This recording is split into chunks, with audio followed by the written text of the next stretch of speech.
Je m'appelle Angie, j'ai 34 ans et je suis née en Haïti. À 18 ans, je suis venue ici au Québec et tout allait bien dans ma vie. J'avais des amis, j'avais un chum, par la suite, j'ai eu un enfant. J'ai eu une relation assez stable de 13 ans avec le père de mon fils. J'allais souvent dans les 5 à 7, j'allais dans des bars, je m'amusais, j'avais des amis. Sauf que petit à petit, ma consommation d'alcool a beaucoup augmenté dans cette période-là.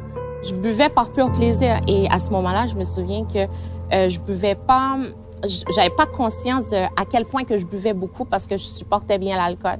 Donc pour moi, c'était tout va bien, il n'y a pas de problème. Et c'est juste que je supporte bien l'alcool. Une bouteille de vin, à peine j'étais pompette. Ça aboutit à ce que je prenais une bouteille de vin par jour, tous les jours.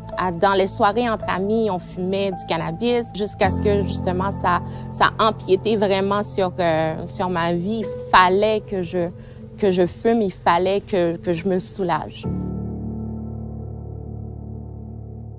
Il fallait que je me soulage de ce mal-être grandissant. J'ai été diagnostiquée avec une dépression majeure après l'accouchement. Là, soudainement, je me vois prendre du poids. On s'est séparés aussi, moi puis le père de mon fils. Alors là, du jour au lendemain, je me suis retrouvée seule, désemparée, avec un enfant à charge. J'avais cette boule en moi boule d'inquiétude, une boule de peur et de stress devant toutes les factures à payer. Tout d'un coup, je me retrouve toute seule. Il y a eu un shift. Il fallait absolument que je boive, il fallait que j'oublie en fait ma réalité. Je voulais tellement noyer ma peine que tout l'argent que je pouvais mettre de côté, je le réservais pour l'alcool.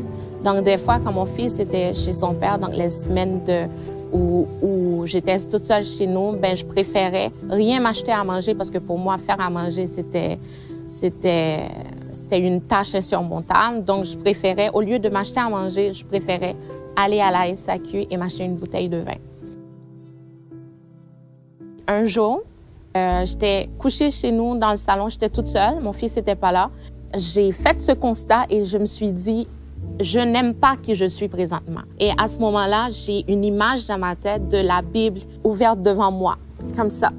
Puis, je comprends que c'est dans la Bible que je vais trouver toutes les réponses que je cherche. J'ai toujours cru en Dieu, mais je ne croyais pas en Jésus. Et ensuite, je vois Jésus sur la croix. Et en ayant cette image de Jésus sur la croix, j'ai compris à ce moment-là qui était Jésus. J'ai compris le sacrifice qu'il avait fait. J'ai compris qu'il avait pardonné mes péchés. J'ai compris qu'il était mort pour moi à la croix. Et à ce moment-là, j'ai senti un poids me quitter et je suis devenue tellement légère.